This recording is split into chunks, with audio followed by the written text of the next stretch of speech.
10 जल ही जीवन है। जल इस पृथ्वी पर एक अमूल्य द्रव है जिसके बिना कोई भी प्राणी जीवित नहीं रह सकता।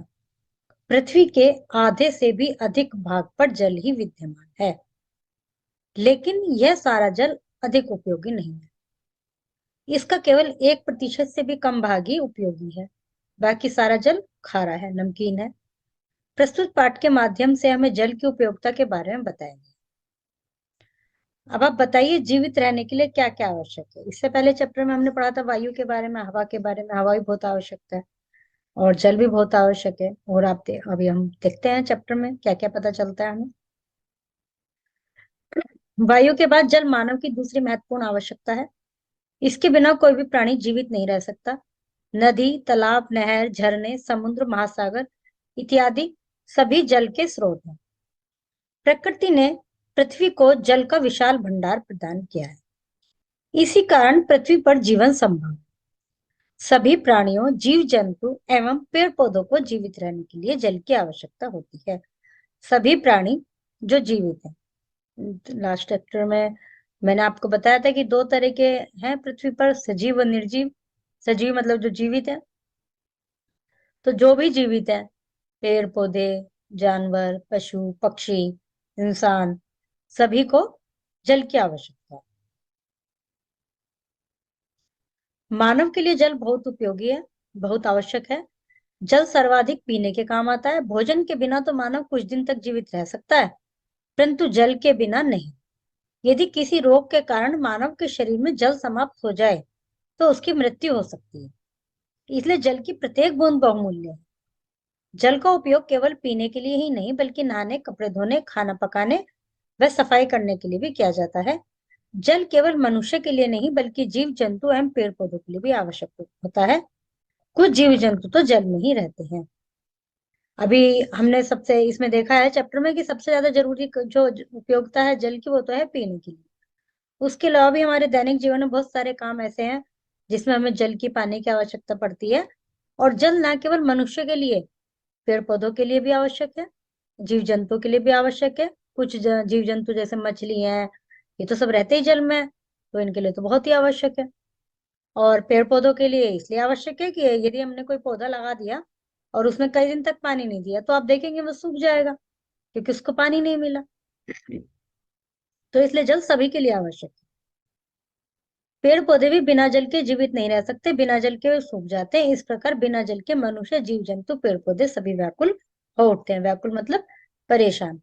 ईश्वर ने हमें भरपूर मात्रा में जल दिया है, लेकिन फिर भी कई बार जल की कमी हो जाती है। पृथ्वी पर जल का मुख्य स्रोत वर्षा है। कई बार जो मतलब कमी कहीं कहीं दिखाई देता है ना कि यहाँ जल की कमी है, कभी कभी दिखाई देती है, तो वो बहुत सारी ऐसा होता है। वो उसके लिए भी काफी हद तक मनुष्य जिम्मेदार है। अभी आगे पढ़ेंगे।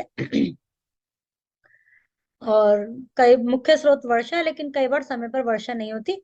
इस कारण सभी नहरें, नदियां, कुएं, तालाब सूख जाते हैं। इस प्रकार कई बार जल की कमी हो जाती है। इस कारण तो होती है ही, उसके अलावा वेस्टेज, जिसके कारण भी जल की कमी होने की संभावना हो जाती है। इसलिए जल की उपयोगिता को देखते हुए हमें इसे व्यर्थ नहीं करना चाहिए।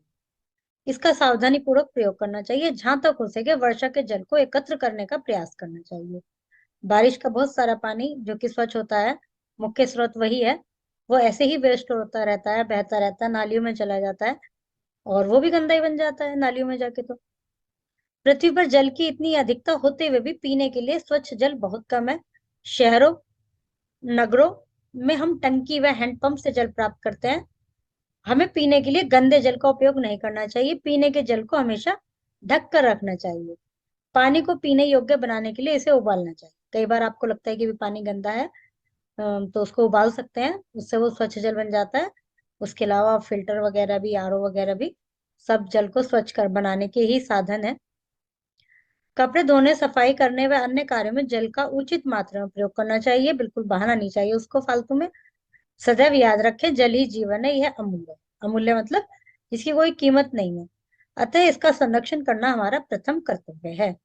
हमारा हमें इसका संरक्षण मतलब सावधानी से उपयोग करना। शुद्ध लेखन। शब्द। पृथ्वी पर जल का मुख्य स्रोत क्या है? वर्षा। पृथ्वी पर जीवन क्यों संभव है? क्योंकि यहाँ जल। पृथ्वी के कितने भाग पर जल है? आधे से अधिक। किसी रोग के कारण मनुष्य के शरीर में यदि जल की कमी हो जाए तो क्या होता है? मृत्यु हो सकती है। पेड़ पौधे जल के बिना सूख जाते हैं। पृथ्वी पर जल का मुख्य स्रोत वर्षा है। शहरों व नगरों में हम किसके द्वारा जल प्राप्त करते हैं? हैंडपंप के द्वारा। रिक्त स्थानों की पूर्ति कीजिए। जल पृथ्वी पर एक अमूल्य द्रव्य है। जल का 1% से भी कम भाग ही उपयोगी। प्रकृति ने कितना पृथ्वी को जल का विशेष भंडार दिया है। जल पीने के काम आता है। पेड़ पौधे भी जल के बिना जीवित नहीं रह सकते। सत्य है सत्य। जल मनुष्य की महत्वपूर्ण आवश्यकता है। सत्य है बिल्कुल। पृथ्वी के आधे से कम भाग पर जल विद्यमान है। गलत है। आधे से अधिक भाग पर। जल के बिना मानव कई दिन तक जीवित रह सकता है। नो, बिल्कुल नहीं रह सकता। जल की प्रत्येक बूंद बहुमूल्य है। यह सत्य है। हमें जल को व्यर्थ नहीं करना चाहिए। बिल्कुल सत्य है। सी आंसर की फॉर दीज क्वेश्चंस। इन्हें और क्या कहते हैं, मतलब इनके पर्यायवाची लिखने हैं। सो का बनाया है सोता, सोती। पढ़, पढ़ता, पढ़ती। ढक, ढकता, ढकती। डाल, डाल, डालता, डालती। इनसे अर्थ लिखकर वाक्य बनाने हैं। और ये जल के विभिन्न स्रोत हैं, इनका आपको नाम लिखना है। ये तो झरना दिखाई दे रहा है और ये बारिश आ रही है, वर्षा। जल को नष्ट होने से बचाने के लिए क्या करते हैं हम पानी का? हमारा तो सबसे पहला कर्तव्य यही है कि हम उसका वेस्टेज ना करें। वही हमारा एक तरह से बचाने का ही कार्य है। कई बार टोटी जैसे खोलते हैं, स्कूल में भी हम पानी पीते हैं तो उसे खुला छोड़ देते हैं, वो पानी बहता रहता है। तो इस तरह की वेस्टेज हमें नहीं करनी चाहिए। उससे हम बहुत ज्यादा अपना कर्तव्य निभा पाएंगे जल को बचाने। Okay, now your chapter is completed.